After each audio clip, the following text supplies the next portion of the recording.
한때 우리나라 교회 안에 여러분들도 잘 기억하실 겁니다. 은사 집회 그리고 치유 집회의 바람이 참 크게 불었던 시절이 있었습니다. 지금은 그렇진 않죠. 그 유명한 기도원마다 발 디딜 틈도 없이 사람들이 많이 몰려들었습니다. 여러분들도 많이 가셨었나요? 유명한 기도원들 있죠? 네. 그 자리에 앉아 있는 사람들의 얼굴을 한번 기억해 보시고 떠올려 보시길 바랍니다. 그 눈빛은요, 간절함을 넘어서 절박함에 가깝습니다. 그때 저 앞에서 누군가가 쓰러지기도 하고 떨리는 감정이 터져 나오기도 합니다. 내 몸에서 암세포가 사라졌습니다. 주님이 나를 걷게 해주셨습니다. 그 소리를 듣는 많은 사람들 가슴 속에는 조심스러운 기대가 하나 심겨지게 되죠. 나도 혹시 저 사람처럼 걷게 될 수 있지 않을까? 나도 저 간증의 주인공이 되고 싶다. 그래서 그 소망에, 그 욕심에 더 악착같이 기도하고 찬송하고 목이 터져라 부르짖었던 경험들 다 있지 않으십니까? 그런데 문제는 예배당을 떠나서 나 혼자가 되어지는 그 적막한 순간이 갑자기 어김없이 찾아온다는 거예요. 마음 깊숙한 곳에서는 차가운 질문 하나가 고개를 하나 듭니다. 왜 저 사람에게 나타났던 기적이 나한테는 일어나지 않을까?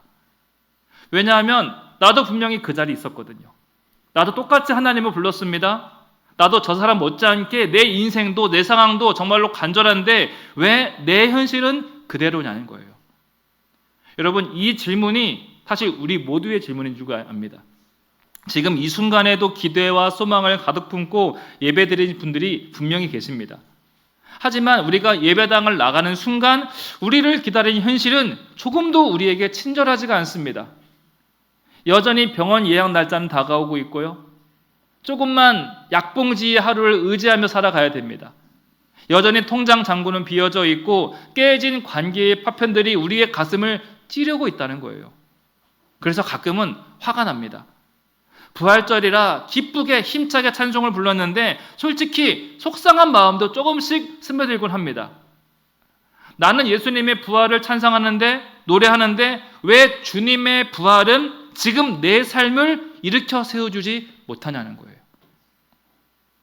저는 믿음이 부족해서 이 문제를 한참 동안 끌어안고 씨름을 했습니다. 오늘 본문에도 이 질문을 했던 아주 괴로워하는 한 사람이 등장하죠. 바로 도마입니다. 동료들이, 친구 제자들이 부활한 주님을 만났다고 흥분해서 소리를 칩니다. 우리가 예수님을 만났다. 그분이 정말로 살아나셨어. 그들은 그냥 아는 사람들이 아니죠. 3년을 동고동락했던 친구들의 증언입니다. 설마 단체로 도마에게 거짓말을 했겠습니까? 도마 입장에서는 확신까지는 아니어도 믿을 법도 하지 않겠어요? 그런데 도마는 아주 차갑게 얘기를 합니다. 말도 안 되는 소리 하지 마. 내 눈으로 확인하기 전까지는, 내 손가락을 그 못자국에 넣기 전까지는 나 절대로 믿지 않겠어. 이 대목 때문에, 이 말 때문에 오늘날까지 도마를 의심 많은 도마라고 불리고 있어요. 하지만 저는 이 도마의 태도에 왜 뭐가 문제인지 잘 모르겠습니다. 사실 정직한 거 아닌가요? 왜냐하면 도마는 죽음이 얼마나 무서운지를 똑똑히 봤다는 거예요. 예수님의 몸에서 물과 피가 칼칼 쏟아져 나왔습니다. 숨이 멎고 시신이 차갑게 굳어서 무덤에 갇히는 것을 돈인 눈으로 똑똑히 봤어요. 이렇게 죽음이 확실하고 물리적인데 부활은 고작 친구들의 말뿐이에요. 여러분, 무엇을 믿겠습니까? 내가 직접 보고 겪은 것을 믿으시겠습니까? 아니면 친구들의 말을 믿으시겠습니까? 도마가 지금 이걸 외치는 거예요. 어설프게 희망 고문하지 마. 나 진짜 아니면 안 믿어. 여러분, 이 도마의 태도가 과연 믿음 없는 태도일까? 비난받을 태도일까? 저는 그렇게 생각하지 않습니다. 왜냐하면 솔직한 우리의 모습이기 때문이에요. 여러분, 우리가 처음 믿음을 가졌을 때 생각해 보십시오. 그 당시에 우리는 믿습니다 하면 다 될 줄 알았어요. 그런데 신앙생활 10년, 20년 해보니까 어때요? 원치 않는 경험들이 우리 인생에 쌓이게 되더라는 거예요. 기도 열심히 했는데 결국 일어서지 못하고 장례 치렀습니다. 신앙생활 열심히 했는데 손대는 것마다 왜 이렇게 안 되는 게 많은지 모르겠어요. 복이 되어 돌아온다는 그 믿음으로 열심히 했는데 왜 내 삶에 아픔의 상처들이 자꾸만 생기고 있습니까? 이렇게 상처가 쌓이고 쌓이면 우리 안에 딱딱한 굳은 살이 배기게 됩니다. 나 이제 그렇게 쉽게 기대하진 않을 거야.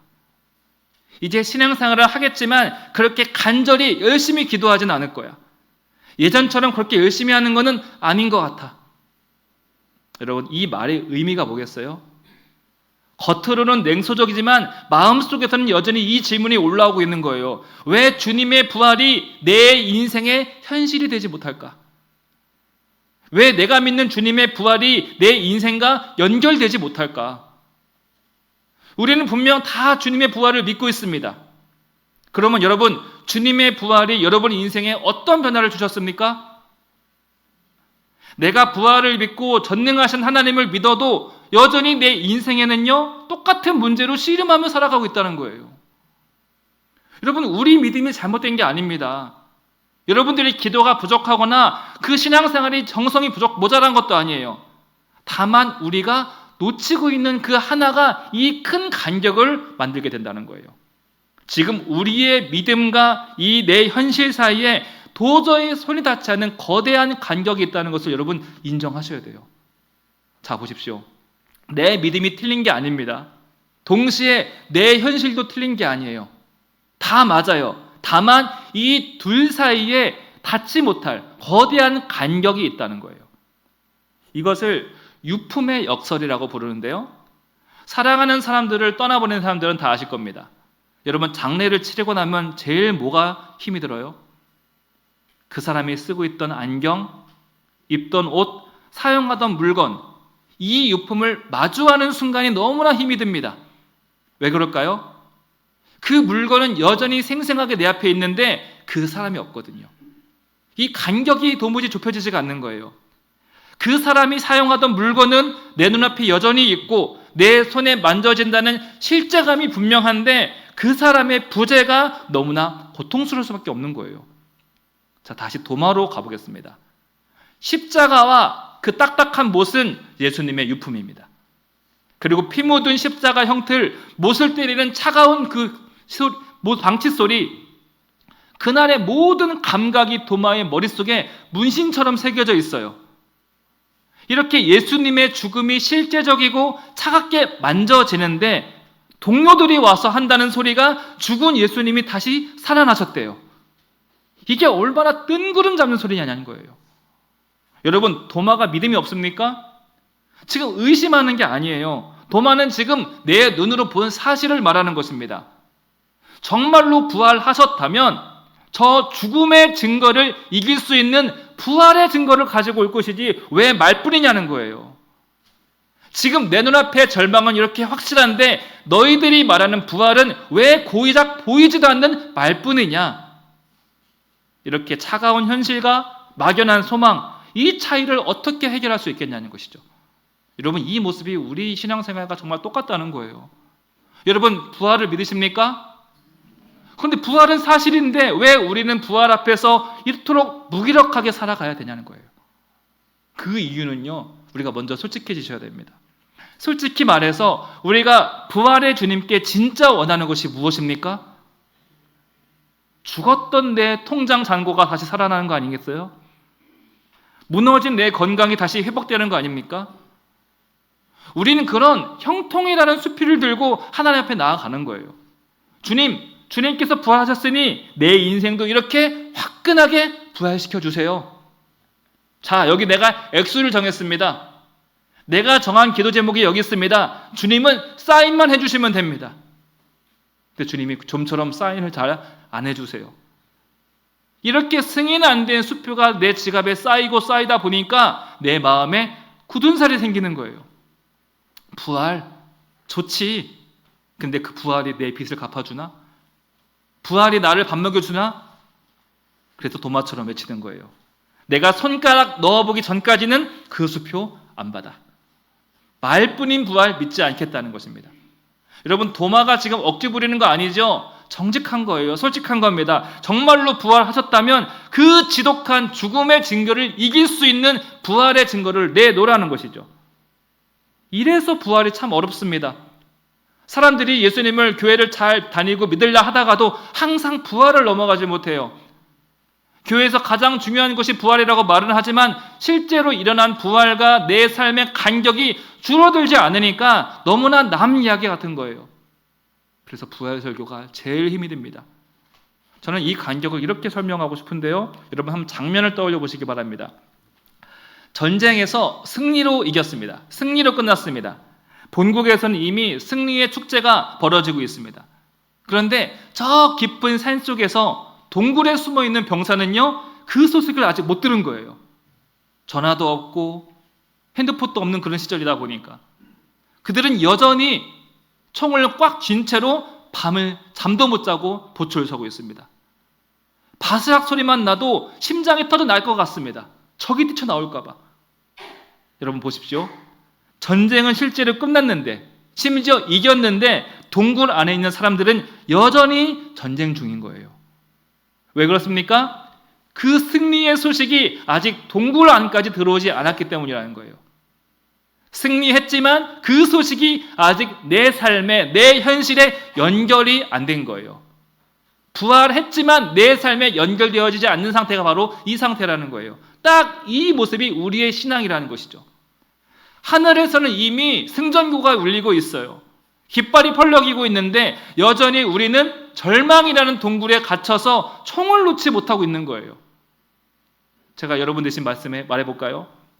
왜 예수님이 부활하셨는데 내 몸은 지금 아픈 겁니까? 왜 예수님께서 승리하셨다고 하는데 나는 오늘도 돈 앞에서 무너지고 사람에 치여서 패배자처럼 살아가야 되는 것입니까?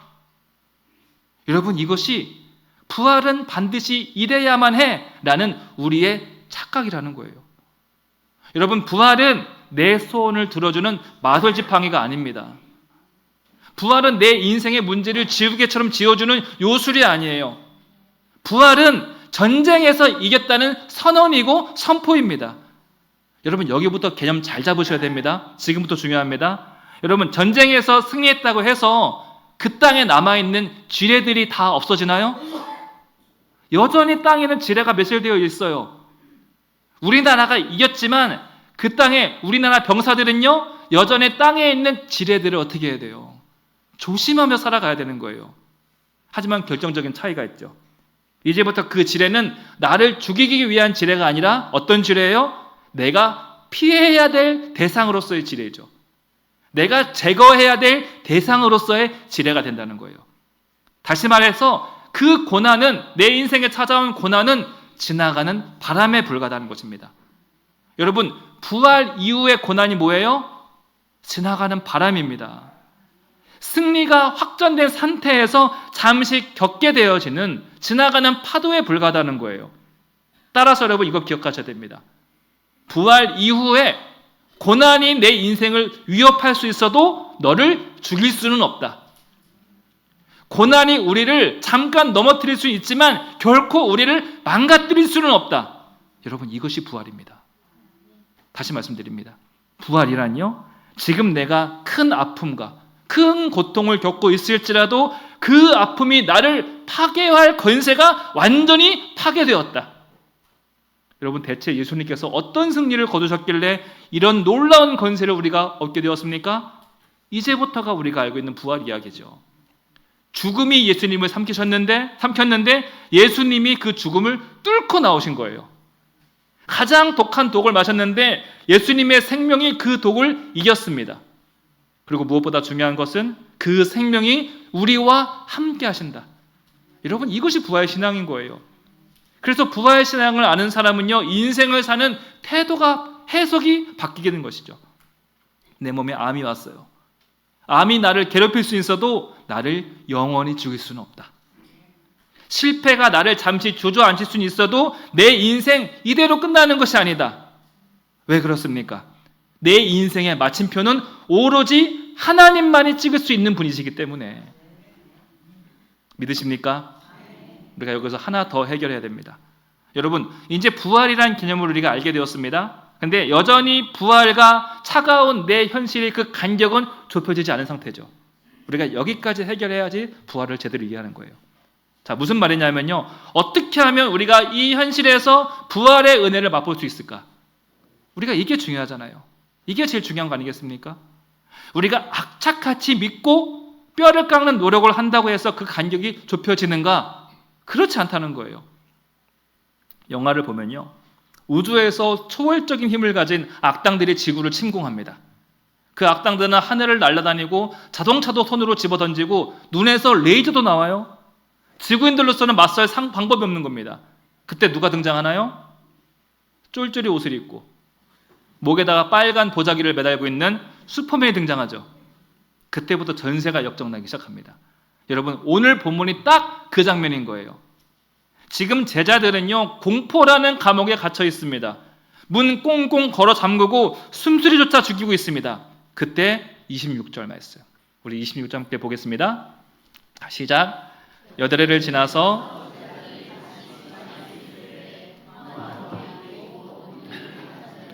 예수께서 오사 가운데 서서 이르시되 너희에게 평강이 있을지어다. 자, 문들이 닫혔는데 예수님께서 오사. 여러분, 이거 그냥 읽으시면 안 될 부분이에요. 지금 문이 닫혔습니다. 제자들이 안에서 잠갔어요. 지금 주님께서는 그 두꺼운 벽을 뚫고 쑥 들어오신 거예요. 제자들이 처한 그 한복판에 주님께서 순식간에 들어 닫히신 거예요. 여러분, 부활과 우리 인생의 현실의 간격은 이렇게 좁혀지는 거예요. 우린 자꾸 생각을 합니다. 내가 조금만 더 믿음이 좋았더라면, 내가 조금 더 열심히 기도했더라면, 그때 더 무언가를 했더라면 주님이 내 인생에 더 많이 역사하셨을 텐데, 천만의 말씀이에요. 믿음은 내가 노력해서 따는 상장이 아닙니다. 믿음은 주님께서 내 절망의 동굴로 기습적으로 들어온 사건이 믿음의 시작인 거예요. 그렇게 하나님과 우리 인생의 간격이 좁아졌다는 거예요. 여러분, 솔직히 스스로 생각해 보세요. 우리가 무슨 여유가 있어서, 우리가 어떤 고상한 호기심이 있어서 예수님을 찾았습니까? 마을에 교회가 있다고 다 교회 다니나요? 그렇지 않습니다. 바빠요. 우리는 학원 문제, 숨막히는 직장 문제, 속 썩이는 자식들, 자꾸만 약해지는 건강, 하루하루 먹고 가는 타는 걱정들. 우리의 일상은 하나님을 찾을 여유가 없습니다. 걱정과 염려가 두꺼운 벽을 치고 있다는 거예요. 우리 스스로 갈 수 없다는 거예요. 그래서 주님께서 문을 뚫고 벽을 뚫고 우리에게 직접 오신 거예요. 영화 속 슈퍼맨이 한순간에 우리를 구하기 위해서 벽을 뚫고 온 것처럼 주님께서는 내 인생 한가운데로 그냥 들어오신 겁니다. 그리고 뭐라고 말씀하십니까? 너희에게 평강이 있을지어다. 불안과 염려로 가득한 우리 인생에 평강을 주시기 위해서 우리 인생에 직접 찾아오신 겁니다. 이것이 부활이 우리 인생에, 우리 현실에 다가왔다는 거예요. 그렇게 오신 주님께서 도마에게 이렇게 말씀하시죠. 손을 내밀어서 내 옆구리에 넣어봐라. 도마가 왜 그렇게 옆구리에 집착을 했을까요? 도마는 봤거든요.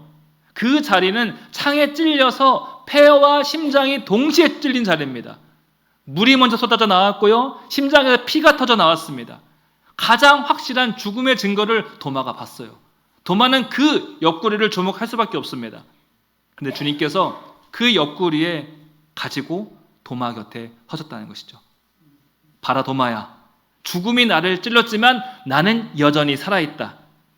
죽음의 모든 공격이 다 실패했다. 저는 이 장면이 참 은혜롭고 놀라우면서도 참 이상했어요. 왜 다시 살아났는데 상처가 그대로 있을까? 제가 영화 슈퍼맨을 좋아합니다. 핵폭탄을 맞았는데요, 다시 살아나요. 가슴이 뻥 뚫렸는데 다시 살아날 때는 상처 하나 없고, 진짜 신기한 거는요, 그 찢어진 옷까지도 다시 원상복귀가 돼 있어요. 그런데 예수님께서 슈퍼맨보다 못한 게 뭐 있다고? 왜 예수님 몸에는 그 지저분한 창자국이 그대로 남아있냐는 거예요. 이왕이면 완벽한 몸으로 나타나시지, 더 근사한 부활로 나타나시지 왜 그랬냐는 것이죠. 그 이유가 있죠. 어제까지 그 옆구리는 뭐였어요? 죽음의 증거였습니다. 누가 봐도 패배의 낙인이었어요. 그런데 지금 어떻습니까? 그 흔적이 생명의 통로가 되었다는 거예요. 그 상처 자국이 있기 때문에 죽음이 결국 실패했다, 승리의 증거가 내 몸에 있다는 증거가 되었다는 거예요. 그래서 주님께서는 그 흉태를 당당하게 우리에게 보여주신다는 거예요. 봐라 도마야, 죽음이 나를 찔렀지만 나는 여전히 살아있다. 여러분, 이것이 부활입니다. 우린 자꾸 기도합니다. 주님, 제발 이 상처 좀 없애주세요. 제발 이 문제를 내 인생에서 지워주세요, 치워주세요. 그런데 주님께서는 다르게 일하십니다. 상처를 없애지 않으시고 그 상처의 이름을 실패에서 승리로 바꿔주세요.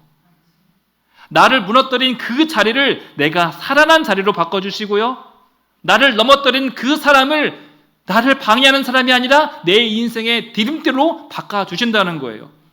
그래서 부활은 문제를 다시 보게 하는 능력이라는 거예요. 이것이 저와 여러분들이 반드시 붙잡아야 될 부활의 권세라는 것이죠. 한 분의 이야기입니다. 한국전쟁 당시에 학도병으로 전쟁에 참여하게 되면서 안타깝게 다리에 총을 맞게 되었어요. 총알이 다리를 관통하게 된 거죠. 그러니 평생 쩔뚝쩔뚝 그분께 여쭤봤습니다. 집사님, 그 당시에 얼마나 아프셨어요? 얼마나 힘드셨어요? 불편한 몸으로 이제까지 얼마나 고생 많으셨어요? 그분은 화들짝 놀라서 말씀하십니다. 목사님, 무슨 말씀이세요? 이 상처는 하나님이 나를 살려주셨다는 증거입니다.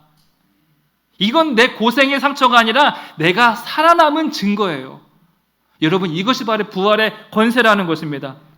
여러분, 상상해 보세요. 죽음이 우리 인생에 찾아왔습니다. 우리를 잔뜩 겁주려고 협박하려고 찾아왔어요. 그런데 죽음이 와서 도무지 할 게 없는 거예요. 상처를 줬는데 우리는 기뻐합니다. 실패를 줬는데 우리는 하나님께 찬송을 부릅니다. 죽음의 공포를 줬는데 오히려 우리는 천국 소망으로 웃어버려요. 사도행전 16장에서 바울과 실라가 감옥에 갇힐 때 뭘 합니까? 밤새도록 찬송을 해요. 이것이 뭐예요? 죽음이 와서 아무것도 할 것이 없는 상태라는 거예요. 성경은 이런 사람을 향해 이렇게 선포합니다. 히브리서 11장 38절 말씀 함께 읽어보겠습니다. 시작. 이런 사람은 세상이 감당하지 못하느니라. 한 번 더 읽어보겠습니다. 이런 사람은 세상이 감당하지 못하느니라. 죽음이 와서 아무것도 할 거 없어서 그냥 도망간다는 거예요. 그 순간 도마가 외칩니다. 28절 말씀 이어서 읽겠습니다. 도마가 대답하여 이르되 나의 주님이시오 나의 하나님이시니이다. 여러분, 이것이 부활이 우리 인생으로, 우리 현실로 내려온 증거예요. 부활하신 주님께서 도마에게 능력을 보여주셨습니까? 아무것도 보여준 거 없어요. 상처만 보여줬습니다. 그러나 그 상처를 보고 도마가 바뀌었습니다. 왜요? 죽음이 물러난 것을 내 눈으로 봤으니까. 그러니 믿음을 갖게 되었다는 거예요. 이것이 바로 부활의 권세입니다. 여러분, 말씀을 맺습니다. 여러분, 전쟁이 끝났습니다. 승전군은 이미 울렸고 승리의 깃발도 휘날리고 있습니다. 이제 남은 것은 무엇입니까? 더 이상 공포의 덩굴에 머물러 있는 것이 아니라 닫힌 문을 뚫고 우리에게 오신 예수님의 손을 굳게 붙잡고 당당히 세상 밖으로 걸어 나가시길 바랍니다. 오늘 이 예배 이후에도, 그리고 내일 아침에도 여러분들이 기다리고 있는 그 현실은 여전히 힘들 수 있습니다. 녹록치 않을 거예요. 누군가는 아침에 일찍 병원 가야 될 것이고, 누군가는 아침부터 돈 걱정에, 자식 걱정에 아침부터 한숨을 쉬어야 될지도 모릅니다. 하지만 여러분, 잊지 마십시오. 그 지독한 현실이 여러분들을 무너뜨릴 수 없습니다. 내 몸에 있는 상처, 내 삶에 있는 흉터를 더듬으면서 이렇게 선포하십시오. 함께 따라해 보겠습니다. 이 흉터가 승리의 훈장이다. 이 흔적이 주님이 나와 함께 하신다는 증거이다. 그렇게 우리 인생 가운데 찾아오신 부활의 주님과 날마다 승리를 외치며 걸어가는 저와 여러분 되시길 축복합니다. 기도하겠습니다. 하나님 아버지, 부활을 믿는다 하면서도 현실 앞에서 머물러 있는 우리를 되돌아봅니다. 주님, 굳게 닫힌 우리 인생 가운데 찾아오셔서 우리에 있는 모든 상처를 은혜의 증거로, 승리의 증거로 바꿔 주시옵소서. 이제 두려움의 동굴에 더 이상 머물지 않게 하시고 부활의 믿음을 믿고 힘차게 살아가게 하여 주시옵소서. 예수 그리스도 이름으로 기도드립니다. 아멘.